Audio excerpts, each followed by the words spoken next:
Obviously there's a match to get into, but Bruno Fernandes, what's the situation there? Is it serious? I don't know. I think he's a soft issue. I think he's going to lose some games. I don't know for sure. So let's see. I've seen you say on TV it could be a while. What does that look like? Weeks? I don't know. I don't want to talk. I talk about Mata, and then you never control these things. So we'll see. It's a guy that is always fit, so he can recover quite well. But I don't know. What's your thoughts on performance? I think we did really well. I think we were the better team today. If you take the first minutes of the game, I think we create our chances. We have been really consistent in the way we play and create chances. We defend well. We left 1-against-1 most of the times. Especially when Martinez had the ball, we tried to recover really fast. Again, I think we play well, but the feeling is that the frustration is still there. So we need to take the good things and to prepare the next one. Just with Bruno's injury, was that from the tackle by Keane? I don't think so. I don't know. I don't want to talk about that. It's an injury. Sometimes it's bad luck. Sometimes it's everything at the same time. Let's focus on the next one. Obviously quite positive about the performance today. What do you make of Sesko coming back in his first start? Yeah, he's returning to competition really fast. He's going to improve a lot. The idea was 70, 75 because he stopped for a while. He had that problem that takes you some of the physicality. So we are trying to help the players winning the games and trying to control everything. I think he did well. He fought a lot. He's going to improve. Ruben, we've spoken before about the fact that your team concedes goals too often. You've only kept one clean sheet this season. Both goals were very similar, and they cut in and then shot. Is that something? Is that a fundamental problem with your team? No, I think we sometimes you can suffer goals and defend well. Today we defend well, but when you want to press and they kick the ball, and the first goal is they kick the ball, second ball 1-against-1 is really hard. Rodgers can go both sides, so it's really hard to defend a player like that 1-against-1. We had some games against Nottingham and we allow so many shots. Today was different. We tried to recover the ball really fast. We defend well. Aidan and Lenny, really young guys, they defend 1-against-1 most of the times. Luke Shaw the same. So I think we defend well. And I look not just if you suffer goals, it's the way you suffer goals. And today, he was in the first one he did a very good job, a very good moment. In the second one is a rebound that he has the advantage inside. So sometimes the details can change the narrative. And today we defend well. Hi, Ruben. Is Kobe by any chance of being back for the Newcastle game on today? And if not, how do you go about replacing Bruno in that midfield? I will see. I will see what we're going to do. I think Kobe Mino is out, Bruno is out. So we'll see, and we'll try. We are going to find solutions. No excuses. We need to win the next game, and we will try to win the next game. Carl? Before the game you said, we need to win, we need to find different ways. We lost some characteristics. We were talking about Brian and Ahmad being missing. Now with more injuries and further characteristics you're losing, how do you... We have to find different situations, but I remember in this moment last year, we had the same issue. So when you have that experience, maybe it looks not so bad. Could be worse, but you have that feeling that nobody's going to die. We will try to find. We know that we are going to suffer without all these players, but with our fans, we'll try to arrange something to win the next game. That's a question for Anton. You're saying obviously that the situation isn't ideal that you're in right now in terms of the player availability. Do you need short-term help because we saw more younger players coming off the bench today? You can only continue to do that surely without essentially putting more strain on results. Yeah, we need to deal with that. What we cannot do is to reach January and try to do everything in urgency and make mistakes and then here we go again with a lot of mistakes. So we are not going. I'm not going to get with Jason and Omar, and I'm going to say we need a lot of players because we have a plan. If we have to suffer, the club comes first. Of course, we are in the moment that we need points, but we need to find solutions, and we are going to continue with our plan. Of course, you can feel it that in this moment we are going to struggle, but we'll see. Thank you. Thank you, guys. Merry Christmas. Well, he ended by saying he felt that Manchester United were very unlucky. He started by saying he thought they were the better team today. What do you think? I disagree that they were unlucky. You know, they gave up 2 goals defensively. When you look over the last 2 games, 2 today, 4 against Bournemouth, that's not good enough. We praise them for what they're doing going forward. More of a goal threat, and again, Cunha missed a great chance maybe to get a point, and again that would have been 2 goals for him. But the amount of chances and goals they're giving up, you're never really going to make big progress. That's all right for us, maybe a small club where you might be an entertaining club, but just you can still dig deep. They still have to find a way. And after the game, I've always felt as a player, I'd prefer the points than the praise. So there's no point coming out afterwards and saying, particularly at Man United, going, yeah, we played really well, we were a bit unlucky. No, I'd rather come out and get, no, we weren't at our best, but I tell you what, we got the job done. And even United today, they can dig deep. They've got to be more intense when they're defending. They've got to be a bit more pride. I look at Dallo there, he's getting interviewed after the game, and Dallo for the second goal, the intensity or his desire to stop a cross. And these are like big moments in a football match. It might be, again, it ends up being a poor cross, but Aston Villa, again, playing with confidence and believe, make the most of it. Whereas United are just letting teams away with it. You can't give up 6 goals in 2 matches and stand there and expect to say we're going to get results. You're just making it really hard for yourselves. And they're up against it now with people like Bruno. Okay, he's brought on a couple of younger players today. There's players away. And these are the challenges of playing for Man United. But you can also dig deep.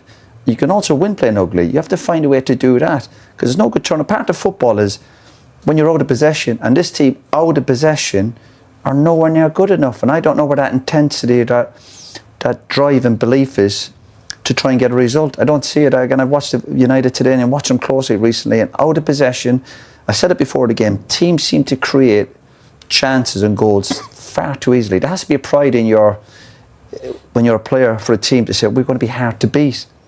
And they're not. I think it was 18 games they lost last year. If they were better at possession. Well, the great example there would be the second goal. Just go in with the players tomorrow and go, listen, we're up against Villa. We have a good record here, but obviously that can come to an end as well. Villa are doing well, and they've got moments that we saw Rodgers producing moments of magic. But let's make it a bit harder for them. For a great example, if you want to analyse football, look at Dallo here. Dallo's a fullback. Look at Dallo.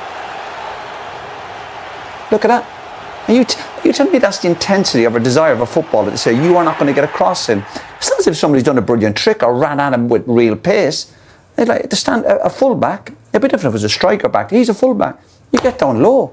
You get your body in position. And the football is about moments. Man United don't control too many games. To be honest with you, they're trying to pick moments. But after the bus, you forget the rest of the game.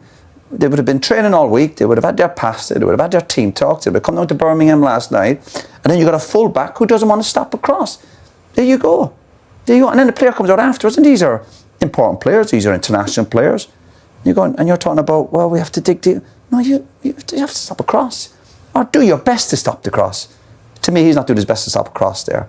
And these are defining moments in a game of football. And we could talk all day about all the other bits, the lovely, pretty parts. But United don't do the other bits really well in terms of rolling their sleeves up. They lost far too many games this year. This year is a little bit better from going forward as a team and being a goal threat. But you talk about any really decent team, you start about being hard to beat. We look obviously where Arsenal are at the moment, and it's hard to, never mind get the goals, hard to get a chance. Just the last 2 games United conceded 6 goals. What chance have you got? You got Newcastle coming up in a few days.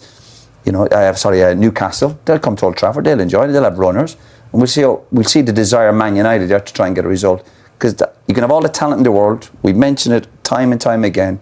But you got to roll your sleeves up, and when the game gets a bit tight, or there's moments you go, I'm going to do my bit for the team. And there's too many players like Dallo who just don't do enough. I won't use the word cheating, but they're just not doing enough. And after the game, I'd be looking at him. I wouldn't be looking at the other bits of the game. I'm saying, are you going to stop it? Same for the first goal.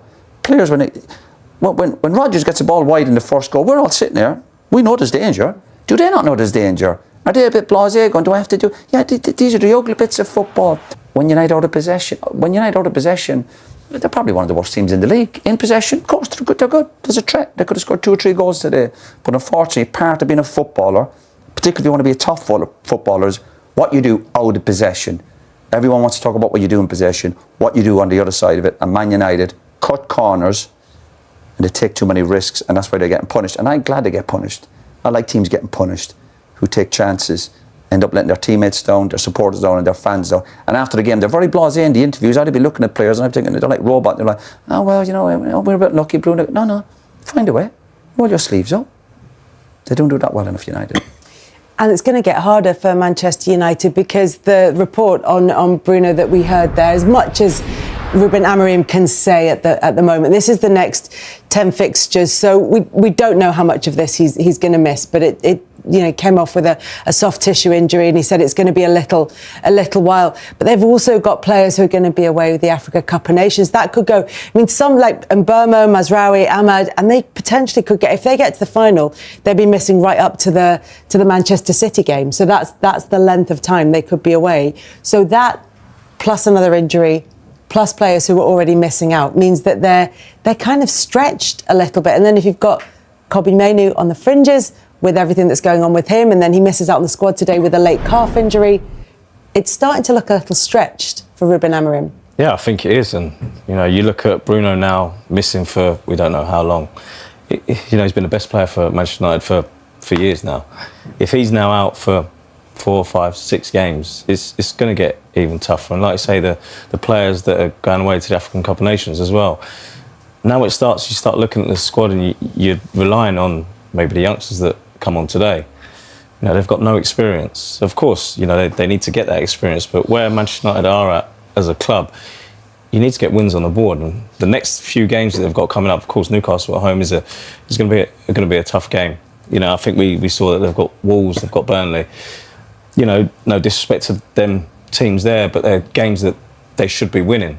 But when you're looking at your squad now and you're thinking, well, have I got the players to adjust and be in them positions? It is going to be tough. And, you've got to get straight back on the training pitch now and work. And like Roy was saying, we said it before the game. Going forward, they've got players that can create chances and create something out of nothing. It's the opposite side. It's working hard. It's the intensity. It's the defending. And, we saw that on the 2 goals. We've been through it. Len Yoro could get out to the first one after Morgan Rodgers' touch. You start to know players. You should know players. He's going to come back on inside on his right foot. And if you give him that much space and time, he could put the ball in the top corner like he did. The second goal is the same thing. It's Tielemans out there. You want to show him back up the pitch instead of letting him get a cross in. You're thinking, oh, maybe the cross won't amount to nothing, but it actually does. And, Ollie Watkins is on his front foot instead of Haven. Rodgers gets a touch, he scores, and that wins the game. So it's the details of not when you're in possession, when you're out of possession, and the intensity and the work rate that you have to put in. And if you're not putting that in, you'll get punished like you did today.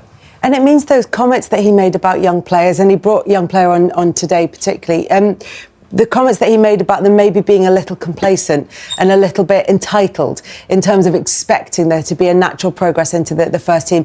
It all feels a little bit more heightened when we hear comments like that about the senior pros, about the players who should be leading the line and should be the ones who are doing the work off the ball. Yeah, and it's hard for young kids to come through. It's hard, they're playing against the rest of the world. They're not playing when we played. Now they're playing against kids from Brazil and all over South America where you can bring them in. So it's hard, but you want to bring these kids into good football teams. Do you know what I mean? When they make that jump, they got to come into a team that's flying. Do you know what I mean? Like Arsenal, when you see Arsenal, they bring Wanyeri on and Dauman, and they're playing full of confidence. They look after the players. Bringing them players on now. I said to Ashley, as soon as Fletcher come on, first thing you should do when Fletcher comes on, give him the ball. Straight away, give him it, get him in the game. And it's not like that. They're all looking after themselves first, and that's why it's hard for these kids. But yeah, they might have to go another way. It'd be up to the owners of the club. They might look at it and go, wait a minute, we want youth. We need youth in the team. We ain't got money to go and buy 60, 70, 80 million pound players. We got to get these kids in, and the only way you can get them in and see if they are good is by keep on playing them. But, for me, what would it hurt playing the young kid Fletcher on against Newcastle? What would it hurt? They're not winning the league. They might get top 4, I doubt it. So give these kids a chance. Give them a chance at home. Newcastle, you're playing against a very good midfield in Bruno and Tonali. You know, can only help, you know, for me. So, yeah, but my big worry, when I see all them stats today, you know, Man United, he made one save, I think, Martinez, and that was when Sesko should have put it over him. The other one obviously headed it wide, but for all them stats that were double more than Villa, but the goals didn't do anything. Even the league table, the goals against compared to the other, and I don't mean the top teams, I'm on about the teams in the top 12 or 13. As a manager and the staff, they must be looking at the players, and you're not about bringing young players into a senior team, but you've got a proper good senior pros. Have United got that? I don't think they have. I don't think you have 6, 7, 8 top players who will drag these kids along. Absolutely not. So, yeah, sometimes you throw the kids in, but you're like, well, good luck in this team. You showed a clip earlier about Nev and all these lads when they came through, but they were coming into a top dressing room. Proper men who'd won titles and would help these kids out. I don't know if there's enough senior players at United. The evidence isn't there that they will help these young kids because everyone seems to be looking after themselves. And if they're cutting corners, like we saw today with some of the goals, then these are the habits these young lads will be seeing these senior players do. And that is such a bad example for these kids to have. Well, if you're playing at home to Newcastle on Boxing Day and Martinez plays in front of Fletcher, if you're sitting there as a kid, you think, what's the point in being here? What's the point playing a centre-half as a centre midfield player when I'm coming through? You know, he can play. He's a good player. I've seen him play. Give him a chance. Give him a chance this weekend. You know, what worst thing that can ever happen is he has a bad game, like most of them have every other week. So you're not losing anything, and it helps. The fans go home. They go, you know, well, at least we've got one of our youngsters coming through, and they see something. Can't keep on buying 50, 60, 70 million pound players, you know. And when we see United losing, we will obviously look at excuses for United, but it's Aston Villa's day today. 2 world-class moments, a team that's on the up, a lot of momentum, a world-class manager. So it's thumbs up to Villa today, and maybe United will have to, again, reflect and have a look what they're doing and stop cutting corners. And having said all of that, Manchester United still only 3 points off the Champions League places, so not all doom and gloom necessarily. Morgan, a special win for the club that will be remembered for a couple of unbelievable moments delivered by your right foot. What does it mean to decide and light up a game like this? Yeah, it's massive. Every game's important against no bigger team than United. They come here to play, and they're a tough team to play against. We've not had a great record against them recently, so we knew we wanted to put it right, and yeah, we're just really happy with the 3 points. Flew down the whole end, sharing the moment with the supporters. Is it just like the best bit about being a footballer, just those few seconds after a goal or after a win like that, where you get to have that moment? Yeah, the fans make football. Playing with no fans or playing with fans is 2 completely different sports. It's so enjoyable playing here. We've got the crowd behind us. We're really strong at home, and you can see in our performances. So, yeah, each and every one of them, they come here every game and make it a great place to play. I tell you what, just looking at your goals today, you don't half make it look easy. Does it just come very naturally to you, or shooting, do you work on it again and again in training? Yeah, it's hard work. It's long hours. You want everyone to go in the top corner like that. So it's nice when it does go in. Yeah, you just got to keep trying and trying. Sometimes it's your day, sometimes it isn't. And luckily lately it's been my day, which I'm happy about. So. It has been your day an awful lot. I was sat right behind the first one, and it just looked like there just wasn't a shred of doubt in your mind, like it was only going one place. Is that kind of where you're at with your form right now? It just feels almost like you feel unstoppable. Yeah, I'm feeling really confident. I'm enjoying my football, but not just me, it's the team. The team's performances, the team give me that confidence, give me that belief, and allow me to be me, and that's the most important thing. And team performances are getting us the wins, not just me. So yeah, big game, big win. And you're right at the top table of English talent right now, battling for your place in the England team with some unbelievable footballers. How much does that drive you on, just wanting to be the best of the best? Yeah, massively. That's why I play football. I play football to try and fulfil my potential and be the best version of myself as possible. And I try my hardest. Sometimes it works, sometimes it doesn't, and I live with the results. But yeah, I just keep working hard, and wherever it takes me, it takes me. Yeah, and hard to sort of not think about the title after a run like this, or at least being in that battle to the end. We'll let everyone else make that. We'll have a go at that. Yeah, you make them conversations, not us. We're firmly focused on what our tasks at hand in each game. Well played today, unbelievable. Player of the match. Thank you very much. Well done. Thank you. Let's chat to Gary Neville, because Gary's had a busy weekend. He's at Villa Park for the big one today. He was at Tottenham Liverpool yesterday. Gary, hi there. First of all, can we unpick some of the chaotic events in North London. So much to go at. Isak's injury, the conduct of the Spurs skipper. Let's start with that, in fact. Christian Romero, if you were his manager, would you be considering removing the armband after what happened yesterday? Yeah, you said the word chaos or chaotic relating to Romero. I mean, he is Captain Chaos. I think that he, in possession of the ball, he basically makes a mistake. He then goes charging after it. He's at fault for the first goal that Liverpool score. And then beyond that, he just cannot get his head back. His head's gone completely. He doesn't get his composure. He then tries to win every single tackle on the pitch, take every single throwing, take every single, jump for every single header, and it becomes a bit of a mess. And he just retaliates. And look, I think if you're Thomas Frank, you want your captain to represent you at all times. He's a fighter. He's got passion, but he's very reckless. And I have to say, he lets his teammates down and his fans and manager down on a regular basis. Let's move on to more positive things. Aston Villa's form, 15 wins in 17, third in the table. Are they genuine title contenders, Gary? I don't think they are, but what they do have, I think, is an outstanding manager, probably after Pep Guardiola, the best in the league, and I think that's the reason that they're up there. I'm not sure the quality of managers at the top clubs, apart from Pep Guardiola, is at the level it has been when we used to have Klopp, Conte, Pochettino, Mourinho, sort of those types of managers for a period. Tuchel, they were born winners, those managers with great records. I think Unai Emery, after Pep Guardiola, is the best manager in the league, and he's one of the big reasons why Villa find themselves up there. But I just don't think they've got title credentials. I think they'll finish in the top four, they'll be consistent, but won't quite get there, I think, near Arsenal and City. Gary, I had a strange experience on Monday night. I went to your old club, Old Trafford, for Manchester United Bournemouth, and came away entertained. What was going on? Yeah, completely different than the previous couple of games against Everton and West Ham. It was thrilling on Monday night, and I said at the time that whilst the result's not great, I can live with that. Walking away from the game at Manchester United, you want to be entertained, you want to see attacking football, you want to see some element of risk, and we saw that. And it'll be interesting to see whether they can replicate that today. Not having Ahmad and Burmo, obviously they've lost those two players to AFCON, leaves a massive hole in their team, and they can't fill it with players with anywhere near the same level of attacking quality. And a final question. On the title race, we're almost at the midway point of the season. If I ask you here and now who your title favourites are between City and Arsenal, who are you plumping for? I'm not going to change. I'm going to stick with Arsenal, but just. Great that you could join us. Thank you very much. Happy Christmas. And Thanks, thank John. you for leaving so much chocolate here for us to eat from your recent visit. We are Thank you very yumming much. it up. Leandro Trossard proved to be the perfect antidote to Arsenal's attacking frustrations, following Mikel Arteta's candid remarks about Victor Gyökeres. Gyökeres may have struggled to truly impress since his summer arrival at Arsenal, but over the weekend, there was finally a glimpse of what he is capable of.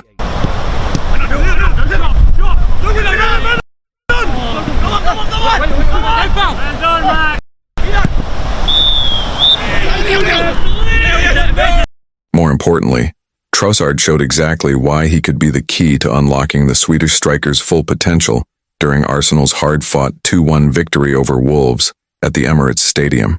The 31-year-old winger injected fresh energy into Mikel Arteta's side on Saturday night and helped breathe new life into the Gunners' attack. Shortly after replacing Gabriel Martinelli in the second half, Arsenal found the breakthrough. While Trossard did not directly contribute to either the opening goal or the dramatic stoppage time winner, his influence on the game was undeniable. Trossard took control of proceedings, dictating the tempo and pulling the strings down the left flank. Time and again, he dismantled Wolves' compact defensive setup, releasing Miles Lewis-Skelly into space, picking out Declan Rice on the edge of the box, and crucially, feeding Gyökeres with intelligent, well-timed passes. Operating as a creative hub, the Belgian showcased his playmaking qualities, delivering sharp, purposeful distribution. His introduction completely shifted the momentum of the match, and for the first time in weeks, Arsenal's $64 million striker briefly looked like a genuine threat. Before Trossard's arrival, Gyökeres endured a frustrating and ineffective outing in attack.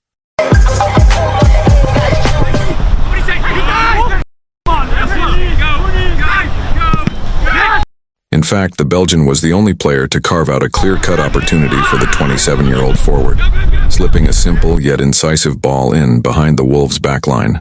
Gyökeres controlled the pass, beat his defender, and aimed for the far post. Wolves goalkeeper Sam Johnstone was beaten, but the Swedish striker saw his effort agonizingly drift just wide.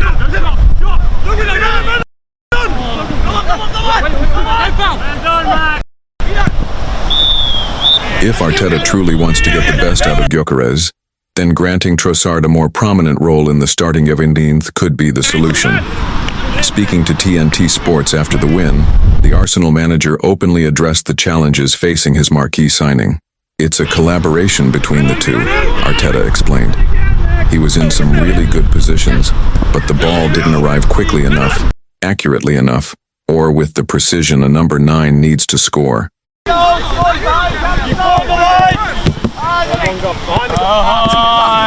But his commitment and intention were there, and we have to keep pushing. Arteta was equally vocal in defending Gyökeres prior to the match, urging patience with the striker's adaptation to English football.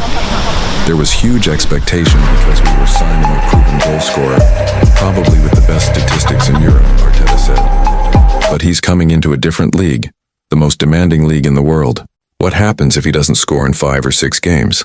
That was the only question I asked him. How are you going to react if you don't score in 5 or 6 matches? Can you handle that? And what about the next 100 games? That's what people need to see. The sample size is still very small, so leave him alone. Let him do what he does best. Support him, and I'm convinced things will come good." That message from Arteta resonated beyond the Emirates. In the days following the Wolves' victory, the debate around Gyökeres intensified among pundits, supporters, and former players. While some questioned whether Arsenal's record signing is truly suited to the Premier League's pace and physicality, others pointed to the structural issues around him rather than the striker himself. Much of the post-match analysis focused on Arsenal's chance creation and balance in the final third. The Wolves game highlighted a recurring theme this season. Gyökeres often makes the right movements, but the service into dangerous areas has been inconsistent. When Trossard entered the match, that problem briefly disappeared. Arsenal suddenly looked more fluid, more unpredictable, and far better equipped to supply a traditional number 9. Former players speaking on television and radio were quick to note the contrast. With Trossard drifting inside and linking play, Arsenal's attacking shape became more compact, allowing Gyökeres to stay higher up the pitch and occupy central defenders. That, in turn, created space for midfield runners like Rice and Ødegaard to arrive late in the box. It was a glimpse of an attacking formula that Arsenal have rarely sustained this season. The reaction from supporters has been equally divided. While frustration with Gyökeres' goal return remains, there is growing appreciation for his work rate, physical presence, and willingness to press from the front.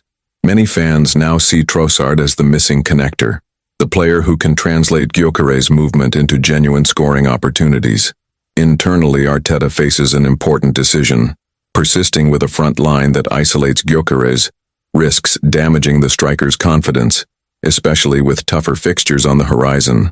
At the same time, promoting Trossard to a regular starting role could mean reshuffling wide positions and reducing Martinelli's minutes, a bold call that would not come without consequences.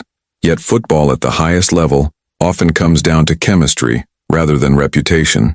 The Wolves match suggested that Arsenal's most expensive signing may not need drastic changes to his own game, but rather the right supporting cast around him. If Arteta embraces that idea, Gyökeres' slow start could soon be remembered as nothing more than a difficult adjustment period. For now, the pressure remains. Goals will ultimately define Gyökeres' Arsenal career, and patience in North London is never unlimited. But with Trossard offering clarity, creativity, and calm in possession, Arsenal may finally have found the key to unlocking their striker and turning promise into consistent production.